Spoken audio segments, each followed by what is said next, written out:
तो इस लेक्चर में मैं एक तरीके से इम्यूनिटी की शुरुआत करने वाला हूँ। इम्यूनिटी तो रहती है, मतलब इम्यूनिटी लेक्चर की शुरुआत करने वाला हूँ। इम्यूनिटी वाले पोर्शन हमारे तरीके से सेकेंड ईयर में है आप, तो बहुत ही इंपॉर्टेंट पोर्शन आ जाता है। एक तो ये प्रॉपर एक पूरी यूनिट कवर करता है माइक्रोबायोलॉजी की, और दूसरा कि काफ़ी इंपॉर्टेंट चैप्टर हो जाता है पैथोलॉजी का। यदि एक इम्पॉर्टेंट चैप्टर नहीं भी है तो आप काफ़ी सारे ऑटोइम्यून डिसऑर्डर पढ़ते हैं, वो इम्पोर्टेंट रहते हैं। आगे चल के आप मेडिसिन में पढ़ेंगे, उसमें भी काफ़ी सारे ऑटोइम्यून डिसऑर्डर इंपॉर्टेंट रहते हैं। चाहे एसएलई हुआ, खासकर एसएलई तो अपने आप में बहुत बड़ा टॉपिक है। एंटी फॉस्फोलिपिड सिंड्रोम, उसके अलावा क्या कहते हैं जोगरन सिंड्रोम हुआ, उसके अलावा डर्मेटोमायोसाइटिस वगैरह काफ़ी सारे इंपॉर्टेंट चैप्टर आ जाते हैं आपके। ये autoimmune disorder, immuno deficiency disorder, खाली एचआईवी की बात नहीं करूँ, काफ़ी सारे इम्यून डेफिशिएंसी डिसऑर्डर होते हैं, वो सारे इंपॉर्टेंट रहते हैं। प्रॉपर उनकी मैकेनिज्म कैसे काम करती, कैसे नहीं काम करती, वो भी इंपॉर्टेंट है। Defence graph versus host reaction जो होता है, हमारा ट्रांसप्लांट फिजियोलॉजी होती है, साथ में पैथोलॉजी माइक्रोबायोलॉजी, वो कैसे काम करती है उसके बारे में पता होना चाहिए। उसके अलावा जैसे अब माइक्रोबायोलॉजिकल एक्सपर्ट से देखें तो मेन टॉपिक आता है क्या, एलाइजा आता है, और उसके अलावा जितनी भी हमारी एंटीजन एंटीबॉडी रिएक्शन वाला चैप्टर है, वो काफ़ी एक इम्पोर्टेंट चैप्टर आ जाता है। तो इसमें एक तरीके से माइक्रोबायोलॉजिकल एक्सपेक्ट और पैथोलॉजिकल एक्सपेक्ट सबके लिए इंपॉर्टेंट है। डायग्नोसिस में, ट्रीटमेंट में भी यूज होता है इस चैप्टर का नॉलेज। डायग्नोसिस में भी है, जैसे कभी सारे टेस्ट वगैरह करते हैं, वही सिस्टम प्रिंसिपल थे बेस्ड हमारे इम्यून सिस्टम के। उसके अलावा जो हमारा ट्रीटमेंट हुआ, चाहे मोनोक्लोनल एंटीबॉडी का प्रोडक्शन हुआ, वही तरीके वो भी इस चीज़ों पर बेस्ड है। उस पर ऐसे क्वेश्चन जरूर आता है। जो या हम माइक्रोबायोलॉजिकल एक्सपर्ट की बात करते हैं तो उसमें मोनोक्लोनल एंटीबॉडी क्वेश्चन आता है। उसके अलावा जो डिजीज है काफ़ी सारी, चाहे हमारे इम्यूनो डेफिशिएंसी डिसऑर्डर हुए काफ़ी सारे, या फिर हमारे एक तरीके से ऑटोइम्यून डिसऑर्डर हुए, या फिर लास्ट में बात करी जाए मोस्ट सबसे इम्पोर्टेंट होगी माइक्रोबायोलॉजी और हमारे क्या कहते हैं पैथोलॉजी, दोनों एक्सपर्ट के लिए बहुत बहुत ज़्यादा इंपॉर्टेंट वो है हमारा हाइपर सेंसिटिविटी रिएक्शन। तो इसलिए ये काफ़ी एक इम्पॉर्टेंट पोर्शन अदा करता है हमारे तरीके से। दोनों पैथोलॉजी और माइक्रोबायोलॉजी में से दोनों जगह क्वेश्चन आपको देखने को मिल सकते हैं इसके। ये तो काफ़ी कम ऐसे टॉपिक है जो उसको आपको एक ही ईयर में 2 सब्जेक्ट की पूर्ति कर देते हैं। ये तो इसलिए मैं चाहता हूँ आप इसको अच्छे से पढ़ें। मैं भी इसको थोड़ा सा अच्छे से ही पढ़ाऊँगा, मतलब जैसे ऐसा नहीं है कि जैसे मैंने इम्यूनिटी इन्फ्लामेशन वाला तो मैंने एक लेक्चर में ख़त्म कर दिया था। इसको हम काफ़ी सारे अलग अलग पार्ट्स में पढ़ेंगे, क्योंकि मैं चाहता हूँ कि आप हर चीज़ को सीरियसली लें। मैं बताता चलूँगा कौन सा माइक्रोबायोलॉजिकल एक्सपेक्ट के लिए इंपॉर्टेंट है और कौन सा आपको पैथोलॉजिकल एक्सपेक्ट के लिए इंपॉर्टेंट है। ये लेक्चर के नाम पे जो ये दो माइक्रोबायोलॉजिकल एक्सपर्ट से इंपॉर्टेंट होंगे, माइक्रोबायोलॉजी वाली प्ले लिस्ट में मिलेंगे आपको, और जो पैथोलॉजिकल एक्सपर्ट्स होंगे वो पैथोलॉजी वाली मतलब जो माइक्रोबायोलॉजिकल स्पेसिफिक होंगे माइक्रोबायोलॉजी मिलेंगे। बच्चे को जो सारे को पैथोलॉजिकल एक्सपर्ट पे मिलेंगे। अब मैं पैथोलॉजी में को डालना, क्योंकि मैं पर्सनली इसको चैप्टर को मैंने पहली बार पैथोलॉजी से पढ़ा था, इसलिए मेरे पर्सनल है मेरा कि मैं इसको पैथोलॉजी में डाल लूँ। हालांकि मुझे माइक्रोबायोलॉजी का जो प्रेजेंटेशन था किताब में वो ज़्यादा पसंद आया। काफ़ी सारे टॉपिक्स में डिवाइडेड कर रखा था। पैथोलॉजी में देखिए एक ही चैप्टर में सब कुछ समेट रखा था। तो ये चीज़ पैथोलॉजी में एक में चैप्टर है, उसमें इतनी सारे चैप्टर खाने नहीं है। पैथोलॉजी में कम पैथोलॉजी के में इस चैप्टर की इम्पोर्टेंस कम है ऐसा कुछ नहीं है। पैथोलॉजी में भी चैप्टर की इम्पोर्टेंस काफ़ी ज़्यादा है। ये तो बिना रुके शुरू करते हैं हमारे एक तरीके से इम्यूनिटी वाले सेशन को, जिसमें मैं बात करने वाला हूँ आज इम्यून रिस्पॉन्स के बारे में। इम्यूनिटी पे जब भी बात करते हैं तो हमें 2 प्रकार की इम्यूनिटी दिमाग में आती है हमारी, एक इन्नेट इम्यूनिटी और एक एक्वायर्ड इम्यूनिटी। इन्नेट इम्यूनिटी क्या होती है, जो कि हमारे एक तरह से प्राइमरी रिस्पॉन्स देने का काम करती है। जब भी कोई एक्सटर्नल पैथोजन बैक्टीरिया जो हमारा घुसता है एक तरीके से, वो हमारा उसको क्या किससे इंटरेक्ट करता है, वो हमारे इन्नेट इम्यूनिटी से क्रिएट करता है। इसमें क्या होता है, हमारा बी और टी सेल को थोड़ी सारी चीज़ें होती है, सेल बैरियर वगैरह भी काम होते हैं, बैरियर, उसके अलावा लिक्विड वगैरह ऐसे एसिड वगैरह भी काम करते हैं। सेल्स के नाम पे रहते हैं हमारे न्यूट्रोफिल, मैक्रोफाज और उसके अलावा नेचुरल किलर सेल। क्योंकि अब मैंने इन्फ्लामेशन वाली प्रक्रिया बताई थी, तो इन्फ्लामेशन वाले जो भी पॉइंट होते हैं, इन्फ्लामेशन को आप एक तरीके से किस में जोड़ सकते हैं, एक तरीके से प्राइमरी इम्यून रिस्पॉन्स में, या फिर इस तरीके से प्राइमरी इम्यून रिस्पॉन्स को इन्नेट इम्यूनिटी में जोड़ सकते हैं। तो इन्नेट इम्यूनिटी में क्या आता है, हमारा यही आता है जो वास्ट मेजोरिटी है, सबसे बड़ी इम्यूनिटी हमारी इन्नेट इम्यूनिटी है। यहाँ की एक्सप्लेन करने के नाम पे वो ज़्यादा बड़ी लगेगी, लेकिन ज़्यादा सेल वगैरह जो इन्नेट इम्यूनिटी में इन्वॉल्व होगा। जैसे तो न्यूट्रोफिल इन्वॉल्व है हमारी, न्यूट्रोफिल तो हकीकत में 60-70% सेल तो उसकी न्यूट्रोफिल की होगी, उसमें मैक्रोफाज भी इन्वॉल्व रह जाती है। तो हमारा मेन रिस्पॉन्स रहता है वो इन्फ्लामेशन वाला या इम्यूनिटी वाला जो रहता है, इन्नेट इम्यूनिटी में ही रहता है हमारा इन्फ्लामेशन रिस्पॉन्स, जिसमें क्या होता है हमारा फैगोसाइटोसिस वगैरह वाली प्रक्रिया चलती है। मैं बता चुका हूँ कहाँ से क्या करती है इन्फ्लामेशन के बारे में, अब दोबारा बार बार एक्सप्लेन नहीं करूँगा इसको, ये चीज़ है। इसका जो अब जनरल वे में बात करें कि इस तरीके से इन्नेट इम्यूनिटी से शुरुआत होती है चीज़ों की, यदि हम सीधे हम एक्वायर्ड इम्यूनिटी में जाते नहीं है तो हमारा रिकग्नाइजेशन कैसे चलता है, इसके लिए रिसेप्टर आपको पता होना चाहिए कौन कौन से रिसेप्टर काम करते हैं। तो रिसेप्टर के नाम पे जो टोल लाइक रिसेप्टर जो होते हैं इस तरीके से वो काम करते हैं बैक्टीरिया के। उसके अलावा नोड रिसेप्टर जो होते हैं इस तरीके से वो काम करते हैं हमारे इस तरीके से नोड रिसेप्टर जो काम करते हैं इस तरीके से वो हमारे काम करते हैं वायरस के लिए उसके लिए नेक्रोटिक सेल वगैरह जो मैंने बताए थे, जैसे node receptor toll like receptor होता है, नोड रिसेप्टर किस लिए होता है, मैं नेक्रोटिक सेल, और मैं टोल लाइक रिसेप्टर होता है बैक्टीरिया के लिए, जो ये तो मैं पिछले लेक्चर में बता दिए थे। बाकी अब एक आध दो रिसेप्टर आप जोड़ सकते हैं, वो आते हैं हमारे एक तरीके से सी टाइप रिसेप्टर, जो कि एक तरीके से किसके लिए रहते हैं हमारे फंगस के लिए, और एक तरीके से रिग रिसेप्टर जो होते हैं एक तरीके से वो रहते हैं हमारे एक तरीके से वायरस के लिए। तो आप रिविज कर सकते हैं इसका। जो हमारे नोड लाइक रिसेप्टर होते हैं वो किसके लिए रहते हैं, हमारे नेक्रोटिक सेल के लिए। नेक्रोटिक सेल से प्रोटेक्शन भी हमारा इन्फ्लामेशन में आता है, हालांकि इम्यूनिटी में काउंट नहीं करते सो, लेकिन हम इन्फ्लामेशन से प्रोटेक्शन या इननेट इम्यूनिटी में इन्फ्लामेशन आता है प्रॉपर, तो इसलिए उसको काट देते हैं। तो नेक्रोटिक सेल या ट्यूमर सेल वगैरह जो होती है उससे प्रोटेक्शन के नॉर्मल रिसेप्टर रहते हैं। उसके अलावा जो हमारे बैक्टीरिया से प्रोटेक्शन टोल लाइक रिसेप्टर रहते हैं, और उसके अलावा जो हमारे वायरस से प्रोटेक्शन के लिए एक तरीके से रिग रिसेप्टर रहते हैं, और उसके अलावा जो हमारे फंगस से प्रोटेक्शन के लिए क्या रहते हैं हमारे एक तरीके से हमारे रहते हैं एक तरीके से सी टाइप रिसेप्टर। तो इस प्रकार हमारे रिसेप्टर फंक्शन रहते हैं। ये सारे रिसेप्टर होते किस पे हैं, जैसे ये सारे रिसेप्टर होते हैं हमारे डेंड्राइटिक सेल पे, डेंड्राइटिक सेल में मिल सकते हैं। बाकी कुछ और जो हमारी एंडिया मैक्रोफेज भी इंडिपेंडेंट सेल के रूप में काम कर सकती है, तो उस पर एक तरीके से प्रेजेंट होते हैं सेल, जिसके योग क्या रिलीज करते हैं हमारे एक तरीके से। यदि ये इन्नेट इम्यूनिटी रिस्पॉन्स में बात करके चलूँगा, पहले थोड़ा इन्नेट इम्यूनिटी के लिए बात करो, तो इन्नेट इम्यूनिटी रिस्पॉन्स में करते हैं हमारा के बीटा फैक्टर, जो एन के बीटा फैक्टर जो होता है वो रिलीज करते हैं।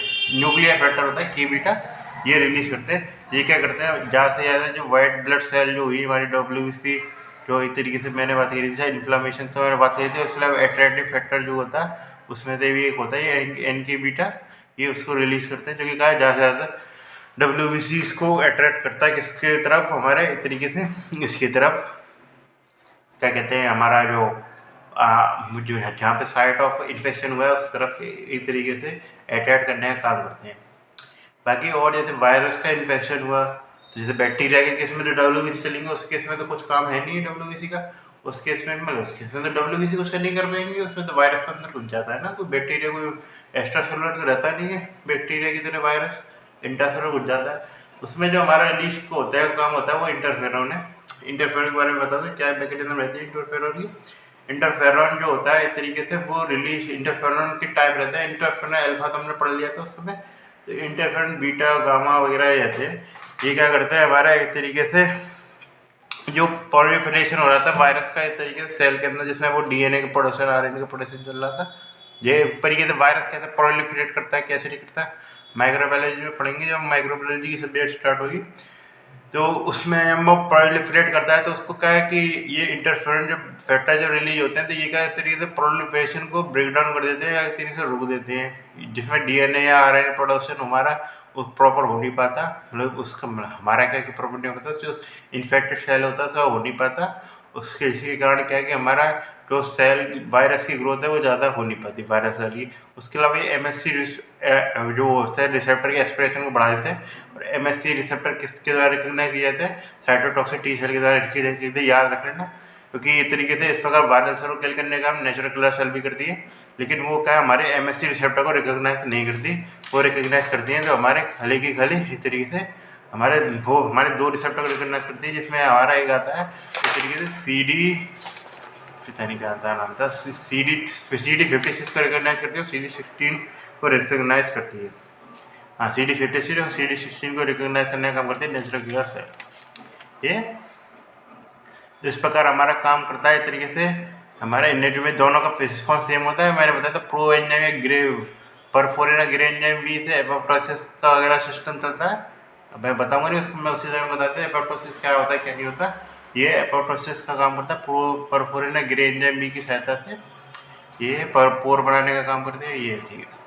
तो एपोप्टोसिस हो जाता है इसका किसका हमारा इस तरीके से सेल्स का, किसके द्वारा, साइटोटॉक्सिक टी सेल के द्वारा।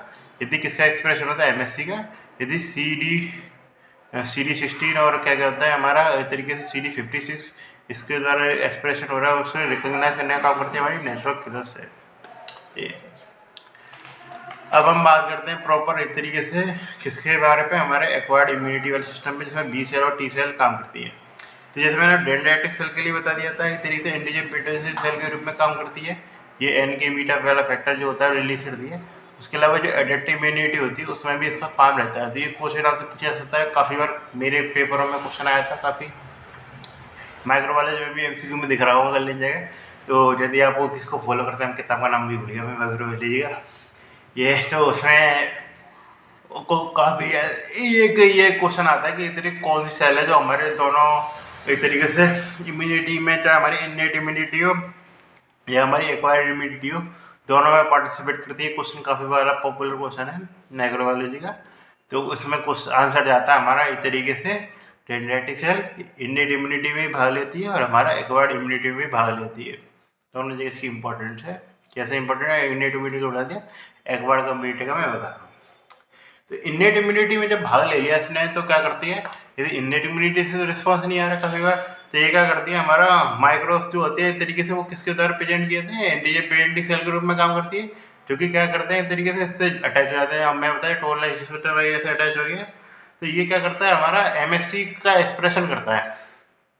किसके लिए करता है, खुद ही एमएससी का एक्सप्रेशन करता है। उसके अलावा एमएससी को एक्सप्रेशन करके ये रिकॉग्नाइज किसके द्वारा किया जाता है, टी सेल के द्वारा रिकॉग्नाइज किया जाता है। टी सेल का रिकॉग्नाइज जब करती है तो उसका क्या होता है, हमारा एक तरीके से प्रोलिफरेशन वाला काम होता है ये। तो बात करके चले कौन कौन से रहते हैं प्रोलिफरेशन, हमारा टी सेल का एक तरीके से यदि CD8 सेल इन्वॉल्व हो रही है, हमारी जैसे MSC2 रिसेप्टर प्रेजेंट है, तो कौन सा एक तरीके से प्रोलिफरेशन होगा, हमारा MSC2 से टी हेल्पर सेल का प्रोडक्शन होगा। और यदि हमारे MSC1 इन्वॉल्व है एक तरीके से किस पे प्रेजेंट है, हमारे ACP पे, एंटीजन प्रेजेंटिंग सेल पे, तो कौन सी सेल एक्टिवेट होगी टी सेल में, इस तरीके से हमारी होगी जो सेल एक्टिवेट होगी वो होगी हमारी CD2 से, MSC2 से हमारी एक्टिवेट होती है CD4, और MSC1 से एक्टिवेट होती है हमारी CD8। CD8 को हम साइटोटॉक्सिक टी सेल भी कह देते हैं ये। तो CD8 और इसके अलावा इसमें जो सेकेंडरी रिस्पॉन्स है, तो प्राइमरी सिग्नल मान लिया, दो सिग्नल जरूरी होते हैं इस तरीके से सेल को एक्टिवेट करने के लिए। प्राइमरी रिस्पॉन्स तो मान लिया MSC1 सब जगह प्रेजेंट होता है, उसमें क्या है, तो वो तो क्या रिस्पॉन्स ही नहीं करेगी। तो उसमें जो हमें क्या है, दूसरा रिस्पॉन्स भी चाहिए होता है जो कि कम करता है हमारा, जिसमें बात करते हैं तो B6 रिसेप्टर होता है, मुझे थोड़ा याद नहीं आ रहा, वो B6 रिसेप्टर होता है हमारे इस तरीके से टी सेल पे। और उसके अलावा क्या कहते हैं, हमारे CD20 मतलब CD80-56 होता है हमारा CD80 और 86 होता है हमारा किस पे, इस तरीके से सेल पे, जो एंटीजन प्रेजेंटिंग सेल पे। और हमारा जो जैसे B7 भी कह देते हैं, या फिर और हमारा सेल के ऊपर किस पे, टी सेल के ऊपर कौन सा होता है हमारा रिसेप्टर, यही पता होना चाहिए, वो होता है CD28। ये CD28 किस पे होता है हमारा एक तरीके से टी सेल में, और एक तरीके से नॉर्मल टी सेल की बात कर रहा हूँ मैं, एक तरीके उसकी बात नहीं पूछा अभी मैं कि कौन सी टी सेल है CDT। अभी हम बात कर रहे हैं ये इसकी सेल की बात कर रहे हैं जो CD8 CD4 में मैचुरेशन बाद में होगा इसकी बात। तो मैंने बात करी थी कि एक तरीके से MSC का रिस्पॉन्स होता है जिसके जो कि कौन रिकग्नाइज करता है, उसको रिकग्नाइज करने वाले रिसेप्टर, तो उसको रिकग्नाइज करने का काम होता है टी सेल रिसेप्टर काम करता है, TCR भी रहते हैं, उसके संग अल्फा और बीटा समीनेट रहती हैं ये, तो TCR और उसमें alpha beta, TCR alpha beta भी कर सकते हैं। तो टी सेल रिसेप्टर जो होता है उसको भी रहता है टी सेल रिसेप्टर ही बोल दीजिए, TCR receptor plus alpha beta की 6 यूनिट रहती है, ऐसा कुछ। तो पैथोलॉजी में डिस्क्राइब कर रखा है मैंने, थोड़ा सा बता दो, 3 सेल रिसेप्टर और उसमें 6-7 यूनिट होती है, ज़्यादा जानने को खास है नहीं है कौन कौन सी कैसी यूनिट रहती है, बस ये पता होना चाहिए। उसमें बात करें जाए दूसरे में, उससे किससे क्या जुड़ा रहता है, हमारा जो प्राइमरी सिग्नल में जो ACP से क्या सा सिग्नल आता है, ACP से जो रिसेप्टर जुड़ता है वो होता है हमारा CD80 और 86, जिसे हम कंबाइंड रूप से B7 भी कह देते हैं। उसके अलावा उसको क्या कहते हैं, हमारा इधर की साइड जो ACP जो टी सेल में जुड़ा रहता है उसको कहते हैं CD28। इसका नाम ये क्यों है मुझे पता नहीं, इसका कोई आधार नहीं है।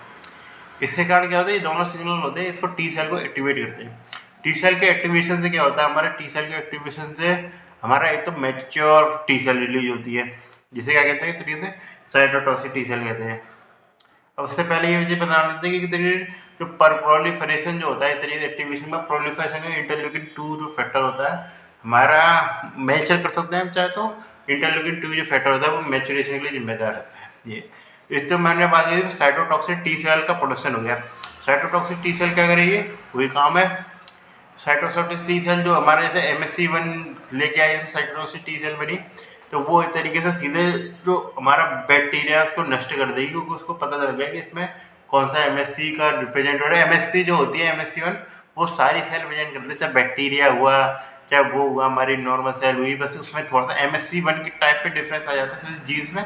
उसके आधार पर पता कर लेते हैं कि कौन सा हमारा है कौन सा बाहर का है। कुछ बाहर का MSC1 दिखेगा तो उसको डिस्ट्रॉय कर देगी। MSC1 सब में होता है हमारा, मेरे में तो MSC2 भी होगा। मतलब ऐसे बैक्टीरिया फंगस वगैरह जो होती है, या फिर एक तरीके से उसमें जो हमारी कार्सिनोजन में, चलो कार्सिनो का अलग से एक में उसका, बाकी की वो जो हमारा सिस्टम जो होता है हमारा MSC1 का काफ़ी ज़्यादा रोल रहता है ये माची डालने और साइटोटॉक्सिक टी सेल का, ये सब जगह प्रेजेंट रहती है। और उसका जो इम्यून टॉलरेंस जो होती है हमारी, इसके बारे में हम आगे बात करेंगे अभी तरीके से। तो उसमें हमारा मेन जो सिस्टम होता है MSC कोई डिस्फंक्शन किया जाता है MSC1 को। MSC2 हालाल एक्टिवेट होती ही नहीं है, क्योंकि तरीके से बाहर बैक्टीरिया के इंप्रेशन आएगा बहुत तड़े लेवल, तभी MSC2 का रोल आता है। MSC1 में ही काम चल जाता है ज़्यादातर केस में एक तरीके से। जो एक तरीके से MSC1 को हम मान सकते हैं, इसमें एडेप्टिव इम्यूनिटी में भी इन्हें टाइप से इम्यूनिटी है, हकीकत में काफ़ी कॉमन रहती है इम्यूनिटी इन्वॉल्व होने के नाम पे ये। तो इस प्रकार ये रहता है CD8 होती है CD, और उसके अलावा ये चीज़ हाँ ये। तो उसके अलावा और क्या पता होना चाहिए आपको, ये पता होना चाहिए कि एक तरीके से एक जैसे क्वेश्चन आता है शायद एक बार, चलो रहते हैं ऐसे ऐसे क्वेश्चन बीच में बता चलूँगा तो क्या काम चलेगा और फ्लो नहीं बन रहा ये। तो इस प्रकार हमारे टी सेल एक्टिवेशन हो गया, जिसमें साइटोटॉक्सिक टी सेल की पता होगी।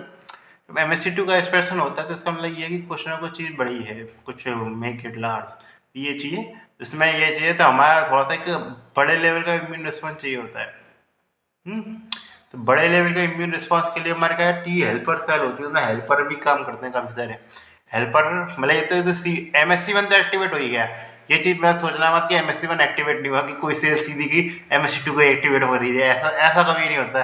पहले जो काम होता है वो MSC1 के द्वारा किया जाता है, मतलब लेयर का सिस्टम रहता है। जैसे सबसे पहले बात कहते हैं इन्नेट इम्यूनिटी तो काम नहीं चला, फिर एडेप्टिव इम्यूनिटी में MSC1 से हम प्रयास करेंगे कि काम हो रहा है कि नहीं हो रहा है। क्योंकि जैसे आप जैसे घर पे जाते हैं तब जैसे अपने ट्यूबलाइट हुई, जैसे मेरा थोड़ा तार लग रखा है AC का, तो ये है कि जैसे मैं दिखाई देता हूँ सही है, अब ये AC का तार है, ये थोड़ा सा अलग हो रखा है। तो AC का तार जो है, ये मेरे साथ में मैं कोई स्पेशलिस्ट आदमी तो हो नहीं इसको सही कर दूंगा, मैंने बस ये नीचे से गिरा हुआ था, मैं उसको ऊपर उठा के ये रख दिया। तो मैंने कैसे का काम किया इस तरीके से, शुरुआत में इन्नेट इम्यूनिटी वाला काम करा। और दूसरा मिस्त्री आएगा वो क्या करेगा, इसको सही ढंग से फिट कर देगा ये। तो एक तरीके से किसका काम है, MSC1 का।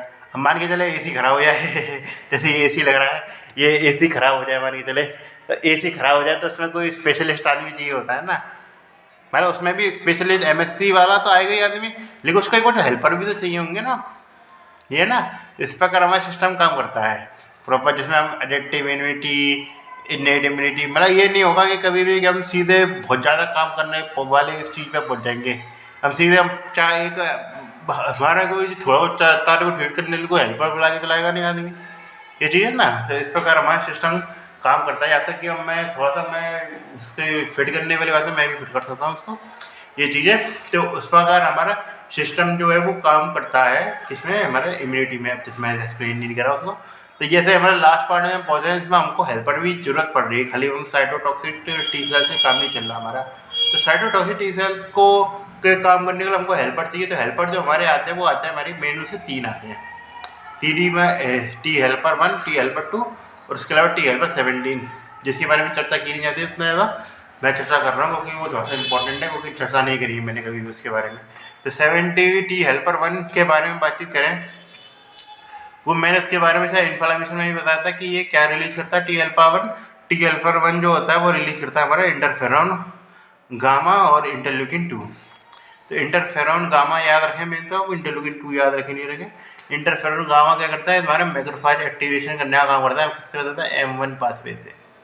ये चीज बताते हैं M1 पाथवे में कौन हमारा इंटरल्यूकिन गामा जो है एक तरीके से वो एक्टिवेशन करने का काम कर रहा है, एक तरीके से M1 पाथवे में, जिसके कारण क्या होता है, हमारा मैक्रोफेज एक्टिवेशन होता है। क्रोनिक इन्फ्लामेशन में हम पहुंच रहे हैं, क्योंकि हमारा एक्यूट रिस्पॉन्स जो हमारा एक्यूट इन्फ्लामेशन, इससे चीज़ें सॉल्व नहीं होती, हम तभी हम क्रोनिक पे जाते हैं। तो हमारा एक तरीके से चीज़ें सॉल्व नहीं हुई ना, एक तरीके से हमारा शुरुआत में इन्नेट इम्यूनिटी कम उससे सॉल्व नहीं, फिर हमें साइटोटॉक्सिसिटी वगैरह उससे सॉल्व नहीं, फिर हम जाते हैं सीधे फिर क्रोनिक इन्फ्लामेशन पे। तो ये हमारा पैटर्न चलता है प्रॉपर। तो हम क्रोनिक इन्फ्लामेशन पहुंचे एक तरीके से, इसमें हमारी कौन सी एक्टिवेट हो रही है, मैक्रोफेज को एक्टिवेट हो रही है, M1 मैक्रोफेज एक्टिवेट हो रही है। वो उस तरीके से उसका वही कब है, रिएक्टिव स्पीशीज निकालती है, और उसके अलावा क्या करती है, हमारा ऑक्सीजनाइजेशन भक्षण को भगाते हैं, फेगोसाइटोसिस वगैरह कर सकती है, प्रोटीलाइटिक एंजाइम की तरह। ये चीज़ है, ये चीज़ काम रहता है किसका, हमारा एक तरीके से इसका। उसके अलावा जैसे मैक्रोफेज का भी सही काम है, और साइटोटॉक्सिक टी सेल का भी काम है। साइटोटॉक्सिक टी सेल को भी एक्टिवेट कर सकती है। टी हेल्पर 1 का ये ध्यान रखना, टी हेल्पर 1 जो है वो साइटोटॉक्सिक टी सेल को भी एक्टिवेट करती है। और उसके अलावा जो क्या करती है, एक्टिवेटेड मैक्रोफेज को देते हैं, जो प्राइमरी लेवल सपोर्ट करने का जो काम होता है एक तरीके से, वो किसके द्वारा किया जाता है, वो किया जाता है हमारा एक तरीके से वो किया जाता है हमारा वो हमारा, अबे यार बार क्या बोल रहा हूँ, हमारा साइटोटॉक्सिक टी सेल वाली प्रक्रिया है, उसमें सील मेडिएटेड इम्यूनिटी वाले सिस्टम जो है हमारा मैक्रोफेज टी सेल, इसमें हमारी जो टी हेल्पर 1 जो काम करते हैं, वो टी हेल्पर 1 ही होती है, जो इसमें हेल्पिंग करने का काम करती है। उसके बाद में बात करें तो जो इफेक्टेड टी सेल जो दूसरा हमारा रिलीज करती है, वो करती है हमारे T helper 2 cell. T helper 2 cell क्या रिलीज करता है, टी हेल्पर 2 सेल रिलीज करता है हमारा इंटरल्यूकिन 4, 5, 13, ये ठीक है, इतना ही ठीक है। 4, 5 का जो रोल रहता है, मैं बात करें जब बात करेंगे टाइप 1 हाइपरसेंसिटिव में, तो इंटरल्यूकिन 4, 5 का बहुत ज़्यादा रोल रहता है हाइपरसेंसिटिव रेडिएशन, जिसमें क्या होता है हमारा IgE का प्रोडक्शन होता है। IgE याद रखना, IgE का प्रोडक्शन होता है। उसके अलावा ईओसिनोफिल देखना मिलता है। ईओसिनोफिल का क्या उपयोग है, हमारे जितने भी हेलमिंथिक इन्फेक्शन जो होते हैं वो ईओसिनोफिल ही रिमूव करता है, उस पर रोल आ गया हमारा। उसके अलावा बात की जाए तो इंटरल्यूकिन 17 होता है, वो कौन रिलीज होता है, टी हेल्पर 17, सबसे आसान याद आता है इंटरल्यूकिन 17, टी हेल्पर 17। ये क्या करता है, हमारा इंटरल्यूकिन 17 रिलीज करता है। तो इंटरल्यूकिन 17 है वो एक तरीके से काफ़ी बड़ा फैक्टर होता है हमारा, किसमें, एक तरीके से काफ़ी बड़ा फैक्टर होता है हमारा, किसमें होता है, वो होता है हमारा एक्टिवेशन करने में। जो इंटरल्यूकिन 17 होता है वो हमारा काफ़ी बड़ा फैक्टर रहता है हमारा एक तरीके से रिक्रूटमेंट करने में न्यूट्रोफिल्स का, वहाँ पे साइट ऑफ इंजरी पे ज़्यादा रोल नहीं आएगा, वो न्यूट्रोफिल की जरूरत ही नहीं है हमको एक तरीके से। माइक्रोफेज का भी रिक्रूटमेंट कर सकता है, ये चीज़ नहीं। रिक्रूटमेंट में one of the most powerful factor भी कहा जाता है इसको, इंटरल्यूकिन 17 को। हालांकि इंटरल्यूकिन 8 मैंने बता दिया, मेन जो रहता है एक्यूट इन्फ्लेमेशन में इंटरल्यूकिन 8 रहता है। क्रॉनिक इन्फ्लेमेशन में रिक्रूटमेंट इंटरल्यूकिन 17 में आ सकते हैं। रिक्रूटमेंट के बारे में हम ज़्यादा बातचीत करते नहीं है, इसलिए हम इसको जोड़ेंगे। और एक्टिवेशन डीएक्टिवेशन की बातचीत कर लेते हैं, रिक्रूटमेंट की बातचीत करते नहीं है। क्रॉनिक इन्फ्लेमेशन में याद रखें सबसे बड़ा रिक्रूटमेंट फैक्टर कौन सा रहता है हमारा, इसे इंटरल्यूकिन 17 रहता है। उसके बाद चौथी सेल है, वो उससे इम्यूनिटी से रिलेटेड तो नहीं है, वो है हमारी टी रेगुलेटरी सेल, जो कि हमारा एक तरीके से कोई भी ज़्यादा भदगड़ा उसको बंद करने का काम करती है।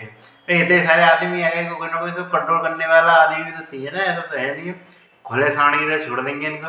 इसलिए उनको रेगुलेट करने के लिए हमारी रहती है हमारे उसी टी रेगुलेटरी सेल, जो कि कॉन्सेंट्रेटर करती हैं। फैक्टर वगैरह का बहुत ज़्यादा नाटकबाजी है, फैक्टर वगैरह तो याद रखनी पड़ेंगे।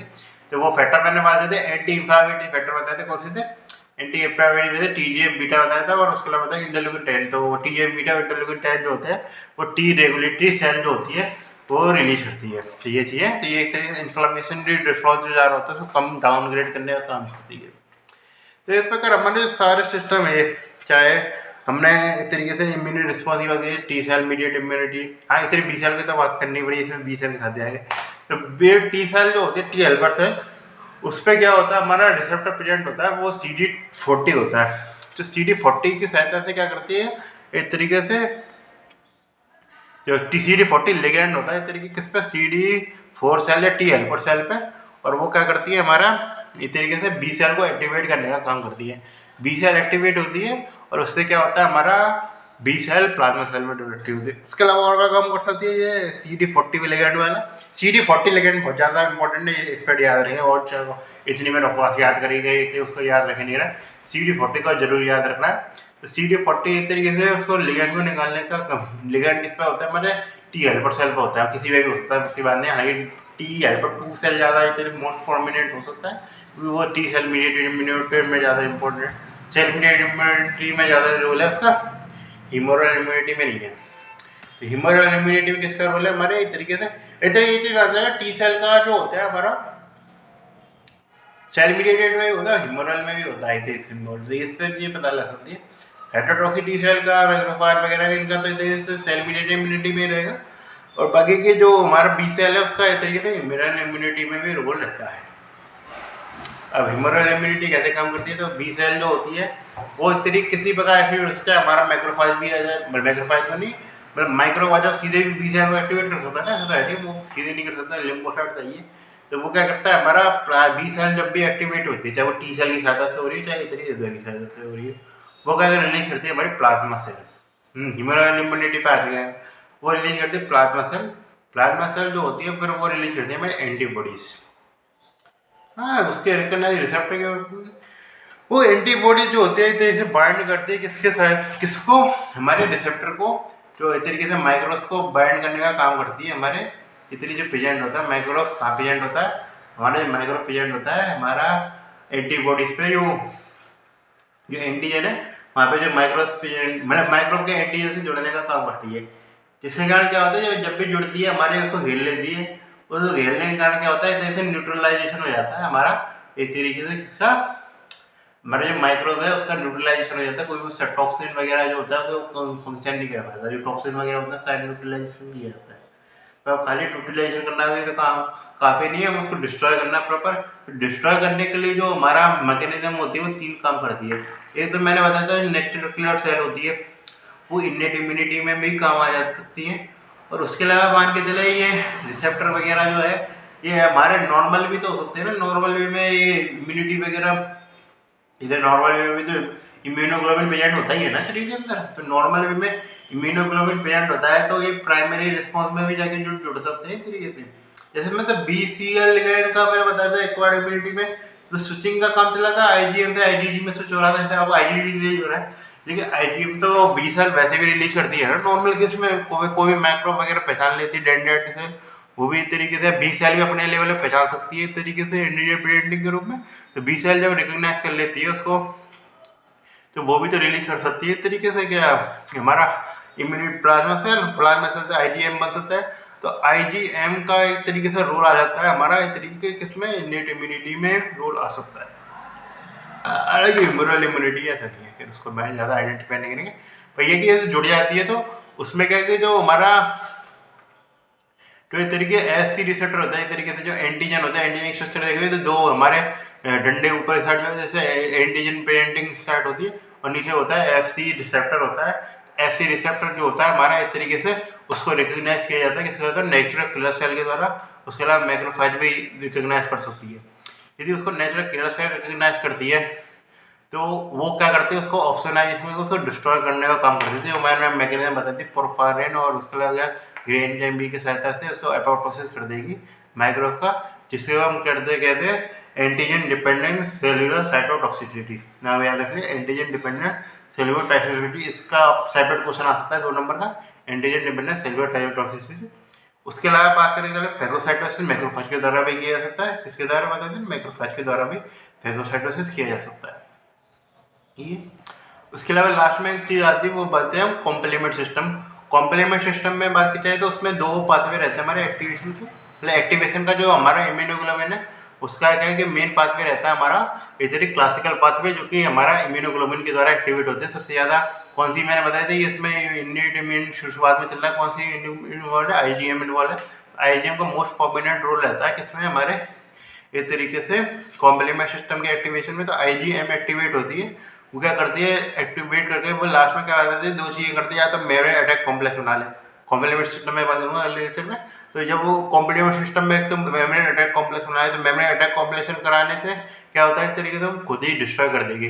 या फिर क्या कर सकेगी, इस तरीके से उसमें 2 फैक्टर रिलेशन कर सकती है, इस तरीके से हमारे CD3B और CD4B ऐसे वो क्या करते हैं, ऑप्शनाइजेशन करते हैं, इस तरीके से टेस्टी बनाने का काम करते हैं हमारे, इस तरीके से किसको, सेल को इस तरीके से मैक्रोफेज के द्वारा इस तरीके से डाइजेशन करने के लिए। वैसे भी कर रही थी पर उसको टेस्टी बना देती है और जल उसको बढ़ा देती है। इस प्रकार हमारा आखिर तक डिस्ट्रॉइंग का काम चलता रहता है। इस तरीके से जो हमारे सेलुलर इम्यूनिटी होते हैं, ह्यूमरल इम्यूनिटी, उसमें भी इतनी सेल्स का रोल रहता है। ये वो अपने लेवल पे कुछ कहा नहीं कर सकती हमारे, खाली ऐसा नहीं है कि खाली इम्यूनिटी जुड़ जाएगी बस बात खत्म है।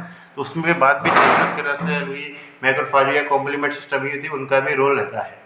तो इस प्रकार हमारे जनरल ओवरव्यू हो गया हमारा, ये दोनों जगह इंपॉर्टेंट है, चाहे हम पैथोलॉजी में बात करेंगे या माइक्रोबायोलॉजी के केस में बात करें चले इम्यूनिटी की।